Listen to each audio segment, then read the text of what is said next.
భగవద్గీత మహాభారతం యొక్క సమగ్ర సారాంశం. భక్తుడైన అర్జునులకు అనర్చిన ఉపదేశమే గీతా సారాంశం. భారత యుద్ధము జరగరాదని సర్వవిధములా భగవానుడు ప్రయత్నించింది. కాని ఆ మహానుభావుని ప్రయత్నములు వ్యర్థములాయను. అటు పిమ్మట శ్రీకృష్ణుడు పార్థునకు సారథి అయి నిలిచెను. యుద్ధరంగమున అర్జునుని కోరిక మేరకు రథమును నిలిపెను. అర్జునుడు ఉభయ సైన్యములలో గల తండ్రులను, గురువులను, మేనమామలను, సోదరులను, మనుమలను, మిత్రులను చూచి హృదయము ద్రవించి స్వజనమును చంపుటకిష్టపడక నాకు విజయము వలదు, రాజ్యసుఖము వలదు అని ధనుర్బాణములను కింద వైచి దుఃఖితుడైన అర్జునుని చూచి శ్రీకృష్ణ పరమాత్మ, దుఃఖింపదగని వారిని గూర్చి దుఃఖించుట అనుచితము. ఆత్మానాత్మ వివేకులు అనిత్యములైన శరీరములను గూర్చి గాని, నిత్యములు శాశ్వతములు అయిన ఆత్మలను గూర్చి గాని దుఃఖింపరు.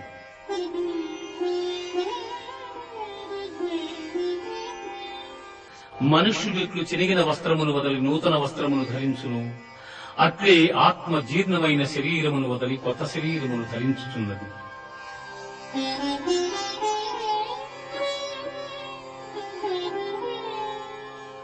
పుట్టిన వానికి మరణము తప్పదు, మరణించిన వానికి జన్మము తప్పదు. అనివార్యముగు ఈ విషయమును గూర్చి శోకింపతగదు. కర్మలను ఆచరించుటేందే నీకు అధికారము కలదు కాని వాని ఫలితము పైన లేదు. నీవు కర్మఫలమునకు కారణము కారాదు, అట్లని కర్మలను చేయుట మానరాదు. విషయవాంఛలను గూర్చి సదా మరణము చేయువానికి వాని యందు అనురాగమధికమై అది కామముగా మారి చివరకు క్రోధమగును. క్రోధము వలన అవివేకము కలుగును. దీని వలన జ్ఞాపక శక్తి నశించి దాని ఫలితముగా మనుజుడు బుద్ధిని కోల్పోయి చివరకు అధోగతి చెందును.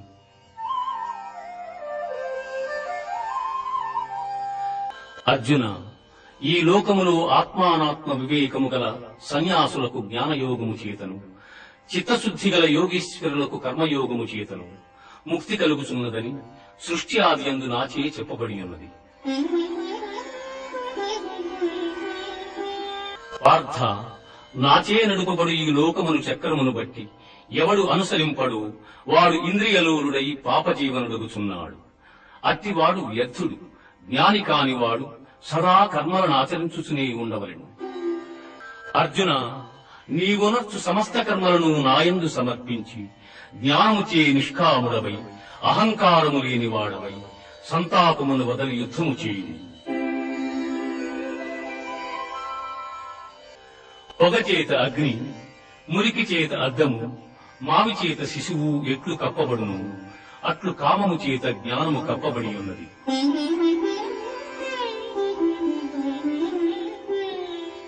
ఏ కాలమున ధర్మమునకు హాని కలుగును, అధర్మము వృద్ధి నొందును ఆయా సమయముల యందు శిష్ట రక్షణ, దుష్ట శిక్షణ, ధర్మ సంరక్షణముల కొరకు ప్రతి యుగమున అవతారము దాల్చుతున్నాను.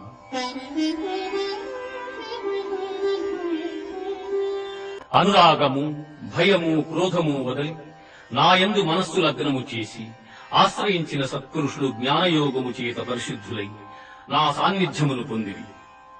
ఎవరెవరు ఏ ఏ విధముగా నన్ను తెలియగోరుచున్నారో వారిని ఆయా విధములుగా నేను అనుగ్రహించుచున్నాను. కాని ఏ ఒక్కని యందును అనురాగము గాని ద్వేషము గాని లేవు. ఎవని కర్మాచరణములు కామ సంకల్పములు కావు, ఎవని కర్మలు జ్ఞానమును నిప్పుచే కాల్పబడినవు అట్టివారిని పండితులని విద్వాంసులు పలుకుదురు.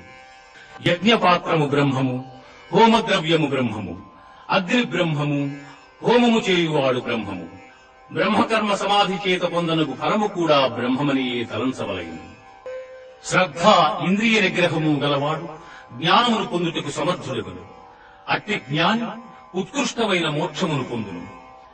ఇది భగవద్గీత యందు బ్రహ్మ విద్యయను యోగ శాస్త్రమున శ్రీకృష్ణుడు అర్జునులకు ఉపదేశించిన విషాద, సాంఖ్య, కర్మ, జ్ఞానయోగములు సమాప్తము. కర్మ సన్యాసములు రెండును మోక్ష సోపాన సాధనములు. అందు కర్మ పరిత్యాగమున కన్నా కర్మానుష్ఠానమే శ్రేష్టమైనది. ఎవడు ఫలాపేక్ష కాంక్షింపక బ్రహ్మార్పణముగా కర్మలను ఆచరించును అతడు తామరాకున నీటి బిందువులు అంటని రీతిగా పాపమున చిక్కుబడడు. ఎవని అజ్ఞానము జ్ఞానము చేత నశింపబడును అతడికి జ్ఞానము సూర్యుని వలె ప్రకాశించి పరమార్థతత్వమును చూపును. విద్యావలయ సంపన్నుడగు బ్రాహ్మణుని యందును సునకము సునకమాంసము వండుకుని తినువాని అందును పండితులు సమదృష్టి కలిగి ఉండు. దేహత్యాగములకు ముందు ఎవడు కామక్రోధాది అరిషడ్వర్గములను జయించును అట్టివాడు యోగి అనబడును. ఎవడు ఇంద్రియములను జయించి దృష్టిని భ్రూమధ్యమున నిలిపి ప్రాణాపాన వాయువులను స్తంభింపజేసి మనస్సును బుద్ధిని స్వాధీనమునర్చుకుని మోక్షాసక్తుడయుండును అట్టివాడే ముక్తుడనబడును. సకల యజ్ఞ తపఫలములను పొందువానిగను సకల ప్రపంచ నియామకునిగను నన్ను గ్రహించిన మహనీయుడు మోక్షమును పొందుచున్నాడు.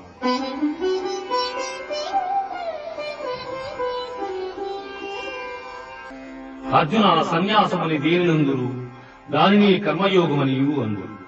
అట్టి ఎడ సంకల్పత్యాగమనత్వని వాడు యోగి కాజాడు.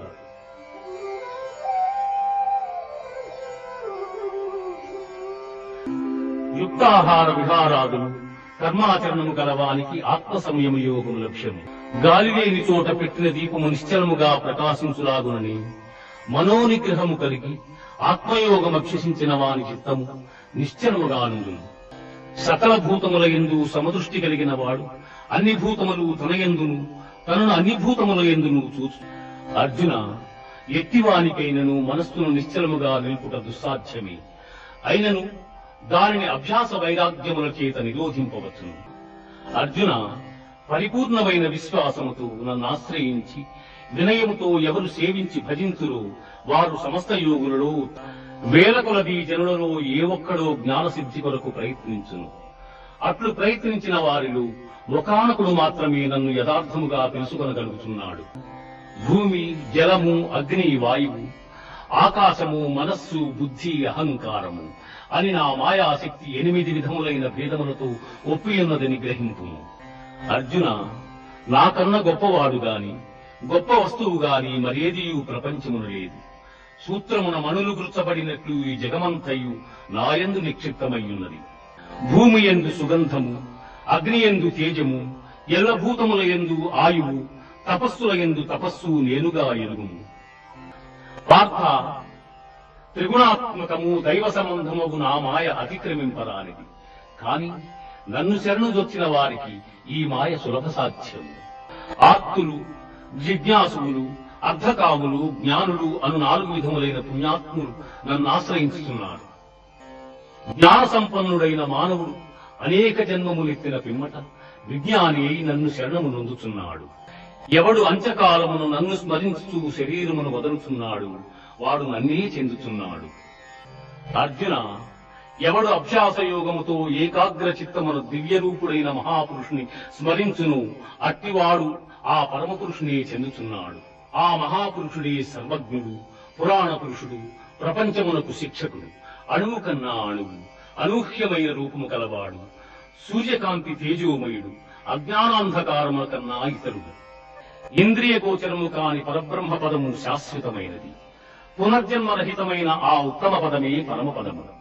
జగత్తునందు శుక్లకృష్ణములని 2 మార్గములు నిత్యములుగానున్నవి. అందు మొదటి మార్గము వలన జన్మరాహిత్యము, రెండవ దాని వలన పునర్జన్మము కలుగుచున్నవి. యోగి అయిన వాడు వేదాధ్యయనము వలన యజ్ఞ తపోదానాదుల వలన కలుగు పుణ్యఫలమును ఆశింపక ఉత్తమమైన బ్రహ్మపదముని పొందగలడు.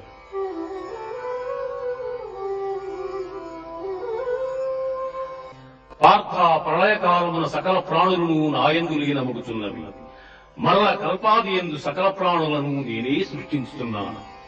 ఏ మానవుడు సర్వకాల సర్వావస్థల యందును నన్నే ధ్యానించుచుండును అట్టివాని యోగక్షేమములు నేనే వహించుచున్నాను. ఎవడు భక్తితో నాకు పత్రమైనను, పుష్పమైనను, ఫలమైనను, ఉదకమైనను ఫలాపేక్షరహితముగా సమర్పించుచున్నాడు అట్టివానిని నేను ప్రీతితో స్వీకరించుచున్నాను. పార్థ, నాయందు మనస్సు లగ్నము చేసి ఎల్లకాలముల యందు భక్తి శ్రద్ధలతో స్థిరచిత్తుడవై పూజించితివేని నన్నే పొందగలము. ఇది ఉపనిషత్తుల సారాంశమైన యోగ శాస్త్రమున శ్రీకృష్ణుడు అర్జునులకు ఉపదేశించిన కర్మ సన్యాస, ఆత్మ సంయమ, విజ్ఞాన, అక్షర పరబ్రహ్మ, రాజవిద్య, రాజగుహ్య యోగములు సమాప్తము. కశ్యపాది మహర్షి సప్తకము, సనక సనందనాదులు, స్వయంభూవాది మనువులు నా వలననే జన్మించిరి. పిమ్మట వారి వలన ఎల్ల లోకమందరి సమస్త భూతములను జన్మించెను. పండితులు నాయందు చిత్తము గలవారై నాయందే తమ ప్రాణములుంచి నా మహిమానుభావం ఎరింగి ఒకరికొకరు ఉపదేశములు గావించుకొనుచు బ్రహ్మానందమును అనుభవించుచున్నారు. సమస్త భూతముల మనస్సులందున్న పరమాత్మ స్వరూపుడను నేనే. వాని ఉత్పత్తి పెంపు నాశములకు నేనే కారకుడను.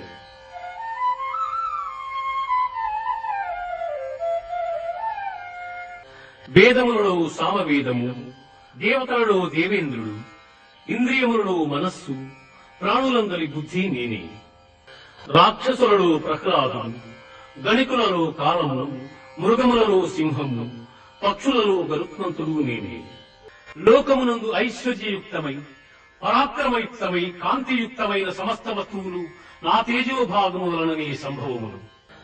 పార్థ, దివ్యములై నానావిధములై అనేక వర్ణములై అనేక విశేషములు గల నా స్వస్వరూపమును కన్నులార దర్శింపుము.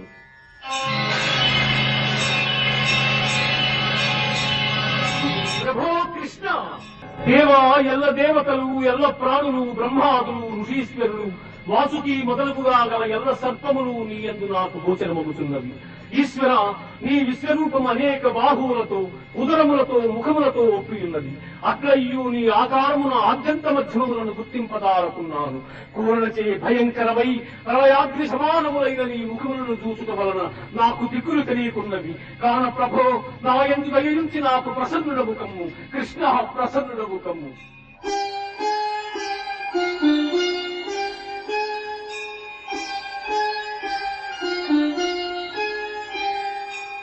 అర్జున, ఈ ప్రపంచమునిల్ల నశింపజేయు బలిష్ఠమైన కాలస్వరూపుడను నేనే. ఈ యుద్ధమునకు సిద్ధపడిన వారిని నీవు చంపకున్నను బ్రతుకగలవారిని ఎవ్వరూ లేరు. ఇప్పటికే ద్రోణ, భీష్మ, జయద్రథ, కర్ణాది యోధ వీరులు నాచే సంహరింపబడిరి. ఇక మిగిలిన శత్రువీరులను నీవు సంహరింపు. అనేక భుజములు గల నీ విశ్వరూపమును ఉపసంహరించి కిరీటము, గదా, చక్రము ధరించిన నీ సహజ సుందరమైన స్వరూపమును దర్శింపగోరుచున్నాను కృష్ణ.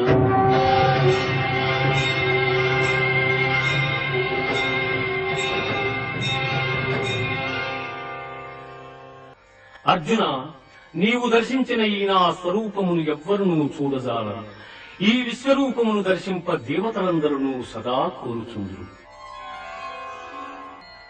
ఎవరు నాయందే మనస్సు లగ్నము చేసి శ్రద్ధాభక్తులతో నన్ను ధ్యానించుచున్నారు, అట్టివారత్యంతము నాకు ప్రీతిపాత్రులు. వారే అభ్యాస యోగము కన్న జ్ఞానము, జ్ఞానము కన్న ధ్యానము, దానికన్న కర్మఫల త్యాగము శ్రేష్టము. అట్టి త్యాగము వల్ల సంసార బంధనము తొలగి మోక్ష ప్రాప్తి సంభవించుతున్నది. ఎవడు కోరికలు లేనివాడై పవిత్రుడై పక్షపాతరహితుడై భయమును వీడి కర్మఫల త్యాగి అయి నాకు భక్తులగును, అట్టివాడు నాకు మిక్కిలి ప్రీతిపాత్రుడు. శత్రుమిత్రుల యందును, మానవమానముల యందును, శీతోష్ణ సుఖదుఃఖాదుల యందును సమబుద్ధి కలిగి సంగరహితుడై నిత్య సంతుష్టుడై చెలించని మనస్సు గలవాడై నాయందు భక్తి ప్రపత్తుల చూపు మానవుడు నాకు ప్రీతిపాత్రుడు. అర్జున, దేహము క్షేత్రమనియు దేహము నెరిగిన వాడు క్షేత్రజ్ఞుడనియు పెద్దలు చెప్పుదురు. ఆత్మజ్ఞానమునందు మనస్సు లగ్నము చేయుట, మోక్ష ప్రాప్తి యందు దృష్టి కలిగి ఉండుట జ్ఞాన మార్గములనియు వారికి ఇతరములైనవి అజ్ఞానములనియు చెప్పబడును. ప్రకృతిని మాయయని ఎందురు, అది శరీర సుఖదుఖాదులను తెలియజేయును. క్షేత్రజ్ఞుడు ఆ సుఖదుఖములను అనుభవించుతుండును. శరీరము నశించినను తాను నశింపక ఎవడు సమస్త భూతములందున్న పరమేశ్వరును చూచును, వాడే ఎరిగినవాడు. అర్జున, గుణనాశన రహితుడైన వాడు పరమాత్మ. అట్టి పరమాత్మ దేహాంతర్కృతుడయ్యును కర్మలను ఆచరించువాడు కాడు. పార్థ, సూర్యుడొక్కడే ఎల్ల జగత్తులను ఏ విధముగా ప్రకాశింపజేయుచున్నాడు, ఆ విధముగానే క్షేత్రజ్ఞుడు ఎల్ల దేహములను ప్రకాశింపజేయుచున్నాడు. ఇది ఉపనిషత్తుల సారాంశమైన గీతాశాస్త్రమందు శ్రీకృష్ణుడు అర్జునులకు ఉపదేశించిన విభూతి యోగము, విశ్వరూప సందర్శన యోగము, భక్తి యోగము, క్షేత్రజ్ఞ విభాగ యోగములు సమాప్తము. జ్ఞానార్జనమున మహనీయులైన ఋషీశ్వరులు మోక్షములు పొందిరి. అట్టి మహత్తరమైన జ్ఞానమును నీకు ఉపదేశిస్తున్నాను. అర్జున, ప్రపంచమున జన్మించు ఎల్ల చరాచర సమూహములకు ప్రకృతి తల్లి వంటిది, నేను తండ్రి వంటి వాడను. అర్జున, త్రిగుణములలో సత్వగుణము నిర్మలమగుటం చేసి సుఖజ్ఞానాభిలాషల చేత ఆత్మను దేహమునందు బంధించుచున్నది. ఓ కౌంతేయ, రజోగుణము కోరికల యందు అభిమానము అనురాగము పుట్టించి ఆత్మను బంధించుతున్నది. అర్జున, అజ్ఞానము వలన పుట్టినది తమో గుణము. అది సర్వప్రాణులను మోహింపజేయునది. ఆ గుణము మనుజుని ఆలస్యముతోనూ అజాగ్రత్తతోనూ నిద్రతోనూ బధుని చేయును. మానవమానముల యందు శత్రుమిత్రుల యందు సమమైన మనస్సు గల వారిని త్రిగుణాతీతులందురు. బ్రహ్మమే మూలముగా నికృష్టమైన అహంకారము కొమ్మలుగా గల అశ్వత్థ వృక్షం అనాది అయినది. అట్టి సంసార వృక్షమునకు వేదములు ఆకులు వంటివి. అట్టి దాని నెరింగిన వాడే వేదార్థసారమెరింగినవాడు. పునరావృత్తిరహితమైన మోక్షపదము సూర్యచంద్రాగ్నుల ప్రకాశమునకు అతీతమై నా ఉత్తమ పదమయ్యున్నది. దేహులందు జఠరాగ్ని స్వరూపుడనై వారు భుజించు భక్ష్య భోజ్య చోష్య లేహ్య పదార్థముల జీర్ణము చేయుచున్నాను. పార్థ, సాహసము, ఓర్పు, ధైర్యము, శుద్ధి, ఇతరుల వంచింపకుండుట, కావరము లేకయుండుట మొదలగు గుణములు దైవాంశ సంభూతులకుండును. అట్లే డంబము, గర్వము, అభిమానము, క్రోధము, కఠినపు మాటలాడుట, అవివేకము మొదలగు గుణములు రాక్షసాంశమును పుట్టిన వారికుండును. కామక్రోధలోభములు ఆత్మను నాశనము చేయును. అవి నరక ప్రాప్తికి హేతువులు కావున వారిని వదిలివేయవలెను. శాస్త్ర విషయములను అనుసరింపక ఇచ్ఛా మార్గమును ప్రవర్తించువాడు సుఖసిద్ధులను పొందజాలడు, పరమపదమునందజాలడు. జీవులకు గల శ్రద్ధ పూర్వజన్మ వాసనా బలము వలన లక్ష్యము. అది రాజసము, సాత్వికము, తామసములని 3 విధములుగానున్నది. సత్వగుణులు దేవతలను, రజోగుణులు యక్షరాక్షసులను, తమోగుణులు భూతప్రేత గణములను శ్రద్ధాభక్తులతో పూజిస్తుంది. ఇతరుల మనస్సులను నొప్పింపనిదియు, ప్రియము, హితములతో కూడిన సత్యభాషణము, వేదాధ్యయనమునర్చుట వాచిక తపస్సరి చెప్పబడును. జ్యోతిష్ఠోమాది కర్మలను ఆచరింపకుంట సన్యాసమనియు, కర్మఫలము ఈశ్వరార్పణమునర్చుట త్యాగమనియు పెద్దలు చెప్పుదురు. కర్మఫలములు ప్రియములు, అప్రియములు, ప్రియాతి ప్రియములని 3 విధములు. కర్మఫలము కోరిన వారు జన్మాంతరములందు ఆ ఫలములను పొందుచున్నారు. కోరని వారు ఆ ఫలములను జన్మాంతరమున పొందజాలకున్నారు. అర్జున, కర్మ మోక్ష మార్గముల, కర్తవ్య భయాభయముల, బంధ మోక్షముల ఏ జ్ఞానం ఎరుగుచున్నదో అది సత్వగుణ సముద్భవమని ఈశ్వరుడు ఎల్లభూతములకు నియామకుడై ప్రాణుల హృదయమందున్నవాడై దంతగాడు బొమ్మలను ఆడించు రీతిగా ప్రాణుల భ్రమింపజేయుచున్నాడు. సమస్త కర్మలను నాకర్పించి నన్నే శరణు పొందిన ఎల్ల పాపముల నుండి నిన్ను విముక్తిని గావింతును. నీవు చింతింపకుము. ఎవడు పరమోత్కృష్టమైనదియు పరమ రహస్యమైన ఈ గీతాశాస్త్రమును నా భక్తులకు ఉపదేశము చేయుచున్నాడు, వాడు మోక్షమునకు అర్హుడు. ధనంజయ, పరమగోప్యమైన ఈ గీతాశాస్త్రమును చక్కగా వింటిగా నీ అజ్ఞానజనితమైన అవివేకము నశించినదా? అచ్యుత, నా అవివేకము నీ దయవలన తొలగినది. నాకు సుజ్ఞానము లభించినది. నాకు సందేహములన్నీ తొలగినవి. నీ ఆజ్ఞను శిరసావహించు. యోగీశ్వరుడు శ్రీకృష్ణుడు, ధనుర్ధారియకు అర్జునుడు ఎతకనుందురు. అతడ సంపద, విజయము, ఐశ్వర్యము, స్థిరమగు నీతియుండును.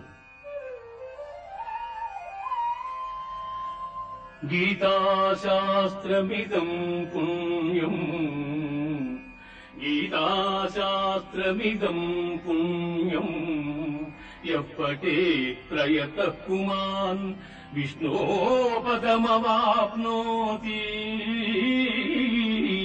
భయశోకాదివర్జితః